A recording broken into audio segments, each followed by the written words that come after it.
Hi guys, मेरा नाम है साहिल खन्ना और आज की वीडियो शुरू करते हैं। सबसे पहले न्यूज़ है अमेजॉन की। तो भाई अमेजॉन ने फायरिंग करनी शुरू कर दी है फिर से। तो अभी रिपोर्ट के हिसाब से अमेजॉन 18,000 से ज़्यादा एम्प्लॉयज़ निकाल सकता है। जो इकोनॉमिक कंडीशन है वो अनसर्टेन है, इसके चक्कर में ऐसा किया जा रहा है। कल की न्यूज़ में ही हमने कैप्चर किया था कि भाई अमेजॉन ने थोड़ा पैसा भी रेज किया है as a part of debt बचाने के लिए। उनको ऐसा लगता है कि अभी कंडीशंस खराब रह सकती है।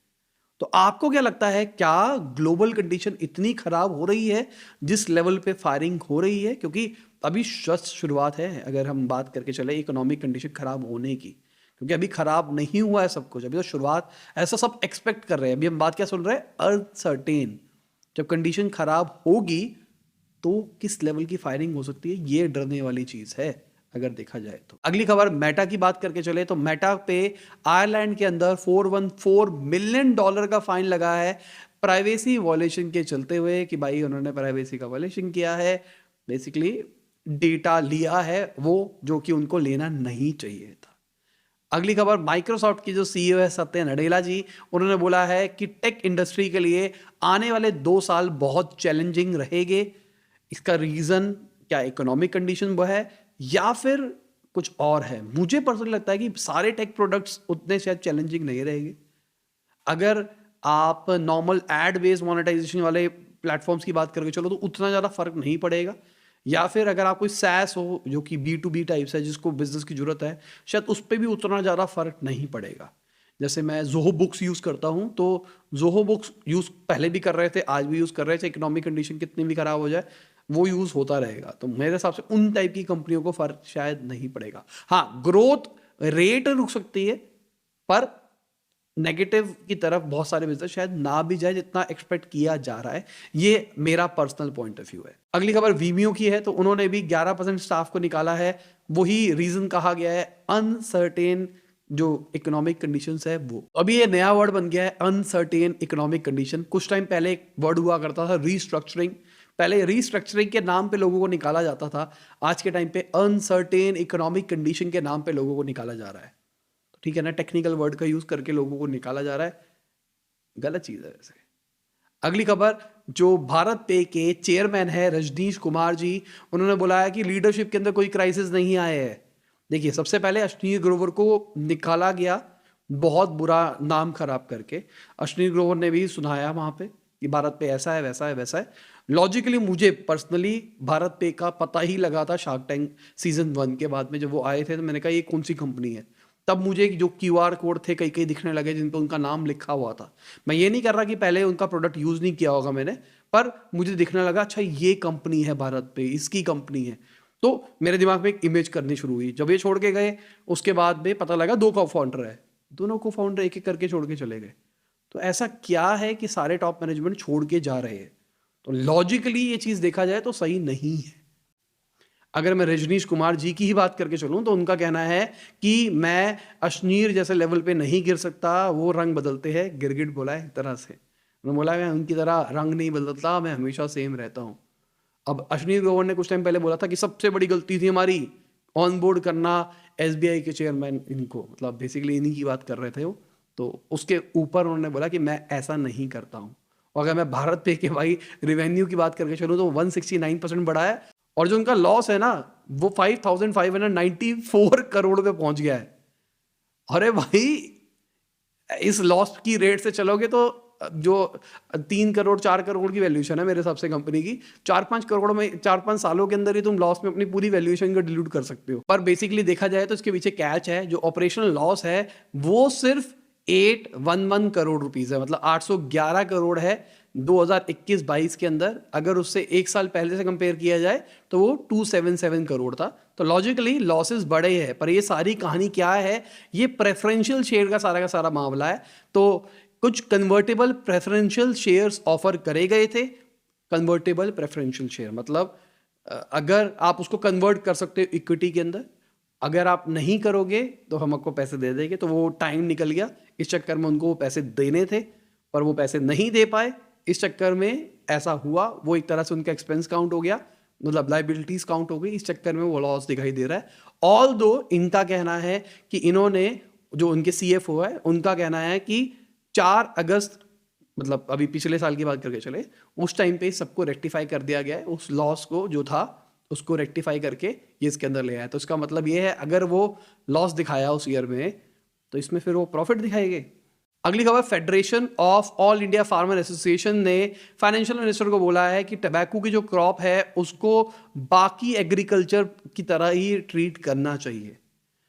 बाकी गवर्नमेंट एक तरह से टबाकू को दबाती ही है, वो फाइन लगाती है सारी चीज़ों के ऊपर।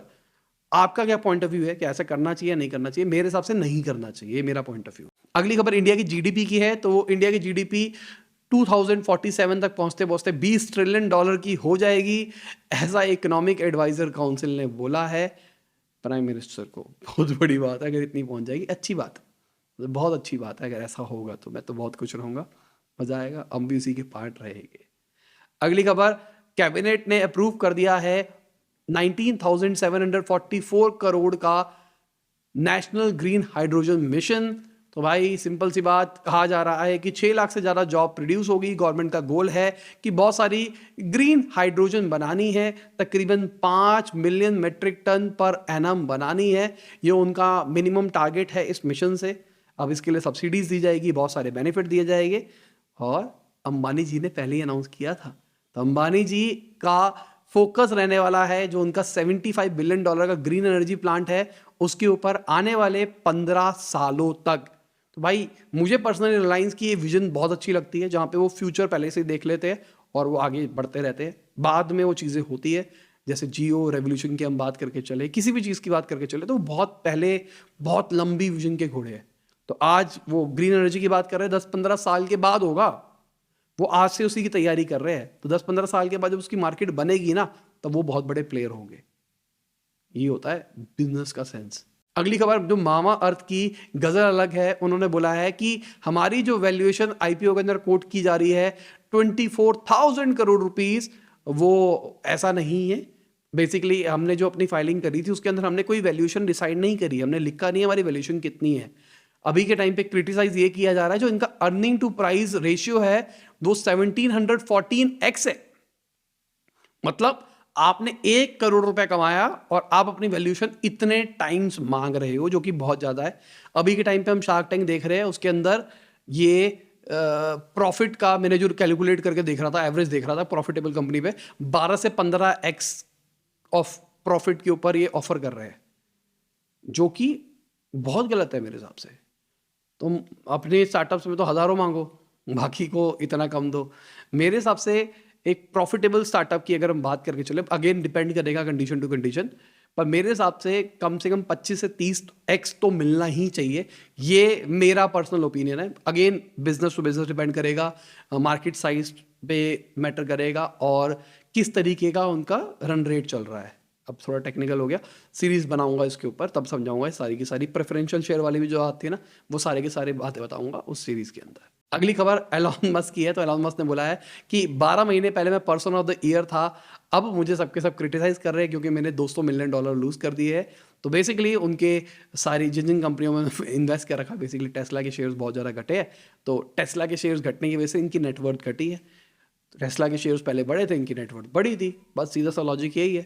तो अभी अपने टारगेट्स को मीट नहीं कर पा रहा टेस्ला, इस चक्कर में घटता हुआ जा रहा है। तो उन्होंने बोला कि 1 साल पहले तो सब मेरी तारीफ करते थे, मैं दुनिया का सबसे अमीर आदमी था, मेरे आसपास भी कोई भटकता नहीं था, तो टाइम्स मैगजीन ने मेरे को नंबर 1 बंदा भी बताया था, और आज सब मुझे क्रिटिसाइज कर रहे हैं। अगली खबर गूगल की है। तो गूगल को सीसीआई ने बोला है 10% पेनल्टी डिपॉजिट करने का, जो उन पे फाइन लगाया गया है, क्योंकि एनसीएलटी ने डिनाई कर दिया है जो गूगल को रिलीफ मिलना था उसके रिगार्डिंग। तो इनको 1337 करोड़ देने हैं as a part of fine. तो उसका 10% 137 करोड़ क्लोज टू। इतना फाइन कहा है कि भाई अभी अर्जेंटली फाइन करो, अगर ये नहीं करेंगे तो क्या होगा पता नहीं। अगली खबर एप्पल की है। तो रिपोर्ट्स के हिसाब से एप्पल ने अपने ऑर्डर कट कर दिए हैं, सप्लायर्स की तरफ कहा है कि भाई हमारी डिमांड घट रही है। ये भी एक बहुत बड़ा पॉइंट है एप्पल के शेयर्स घटने का, कि एप्पल की डिमांड घट रही है। तो एप्पल की डिमांड क्यों घट रही है, इसके कुछ रीजंस क्या क्या हो सकते हैं। पहली चीज, एप्पल ज्यादा इनोवेट नहीं करता है, जो उसको बहुत ज्यादा एलिगेट किया जाता है। मुझे भी पर्सनली ऐसा लगता है। मैं आईफोन 11 यूज कर रहा हूँ, मुझे कोई चेंज करने की अभी जरूरत नहीं लग रही है, सीधी सी लॉजिक ये है। तो मैं नया क्यों लूँ, ऑल तो मैं ले सकता हूँ नया, पर मुझे जरूरत ही नहीं लग रही, मैं सेटिस्फाइड हूँ। तो अब टेक्नोलॉजी इस लेवल पे पहुंच रही है जहाँ पे ऐसा हो रहा है। दूसरा, जो इनके बाकी सेगमेंट्स है वो कुछ कर नहीं रहे उस पर। एयरपोर्ट निकाले तो एयरपोर्ट जिन्होंने ले लिए उन्होंने ले लिए, अब जिनके पास चल रहे हैं लंबे वो चला रहे हैं, बस जरूरत क्या है उनको दोबारा लेने की जरूरत क्या पड़ रही है। प्लस मुझे लगता है इन्होंने मैक्स वैक्स नहीं निकाले, अगर मैक निकालते तो उसकी सेल थोड़ी सी बढ़ती। तो आप कहीं बोलेंगे है पहले से मैक, तो आई मैक वो जो 27 इंच वाला हुआ करता था, मैंने अपना बेच दिया यार, मेरे को अभी तक दुख हो रहा है इसका ना। मेरे को 27 वाला इंच वाला मैंने सुना था, 27 इंच वाला आ रहा है जिसमें ऐसा होगा वैसा होगा, M1 मैक्स होगा प्रोसेसर, ये वो आया ही नहीं। अब कह रहे हैं M2 मैक्स वाला आएगा, पता नहीं कब आएगा।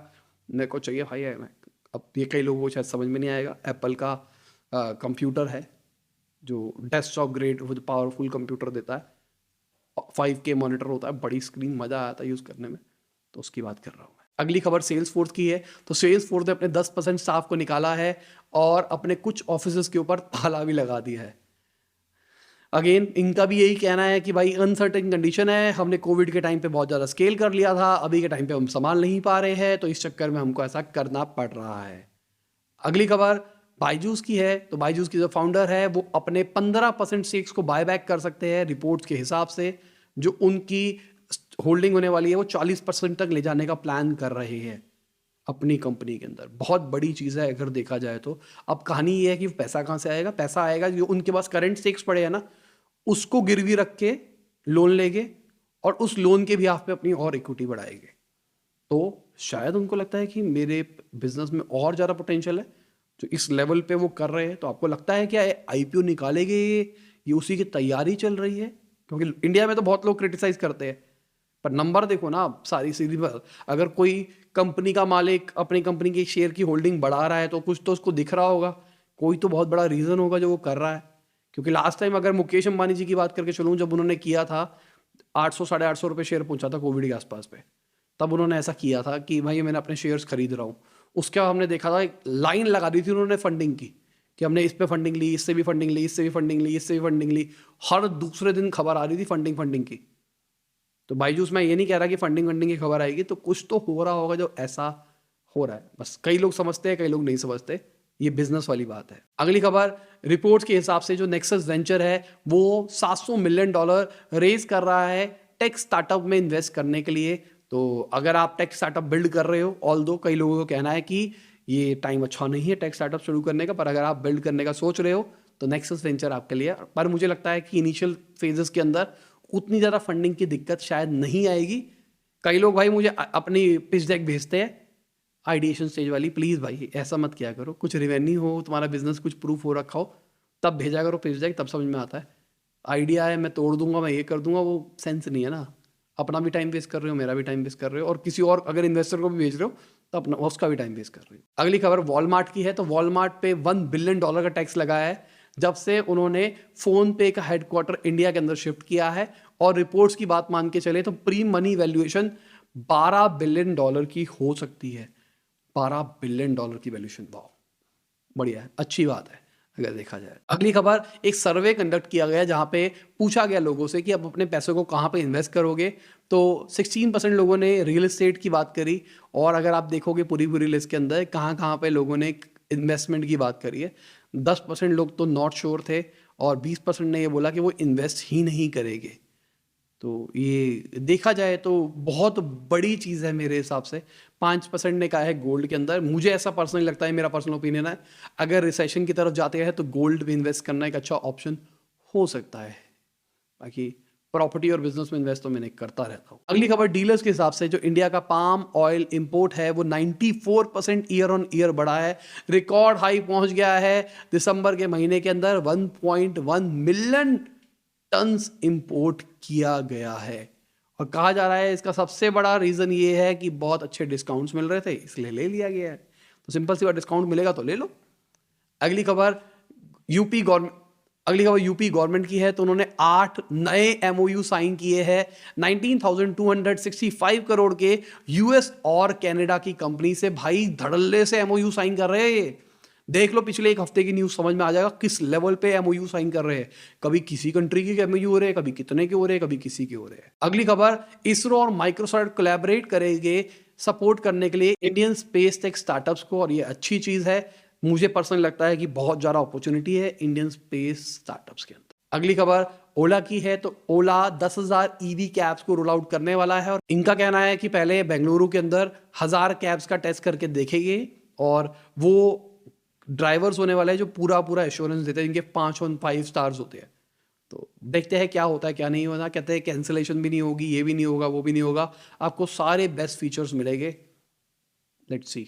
अगली खबर डार्विन बॉक्स की है। तो Microsoft bagged HR tech startup ने एसबीआई से $4.9 बिलियन रेज किए हैं। तो भाई ये एचआर बेस्ड सॉल्यूशन प्रोवाइड करती है और कंपनी अच्छा काम कर रही है। मैंने कई लोगों से सुना है स्टार्टअप की दुनिया के अंदर। अगली खबर रिपोर्ट्स के हिसाब से इंडियन स्टार्टअप्स 5 साल लगाती है $100 मिलियन का रेवेन्यू जनरेट करने में। अगर हम 2000 से कंपेयर करके चले तो उस टाइम पे 18 साल लगा करते थे। बहुत बढ़िया बात है ना। और ये 2017 का डेटा है, अभी पिक्चर अभी बहुत ज़्यादा बाकी है। तो लेट्स सी क्या होता है क्या नहीं होता है। और अभी की दुनिया, पोस्ट कोविड दुनिया बहुत ज़्यादा बदल गई है। तो आपको ये डेटास और बढ़ते हुए दिखाई देंगे और छोटे छोटे टाइम के अंदर हमको ये देखने को मिलेगा। तो यार बिजनेस शुरू कर दो अगर नहीं करते हो तो तभी अपन बिजनेस न्यूज़ स्टार्टअप वाले चैनल जो चल रहे हैं जो भी है मैं इंस्पायर करता रहता हूँ ताकि आप भी बिजनेस शुरू करो। क्योंकि पर्सनल मैं चाहता हूँ कि हमारा देश जो $20 ट्रिलियन की इकोनॉमी की बात करते हैं इससे भी कई गुना आगे जाए। हमने सोचा भी ना हो इतना ज़्यादा मिले हमारे देश को। तो चलो इसी के साथ आज की बिजनेस खत्म होती है। उम्मीद करता हूँ आपको मजा होगा। लाइक कर देना, शेयर कर देना, कमेंट बताना वीडियो कैसी लगी। बाय, गुड नाइट, शब, गुड हाफिज, गुड मॉर्निंग, गुड आफ्टरनून, जब भी आप वीडियो को देख रहे हैं। जय हिंद, वंदे मातरम।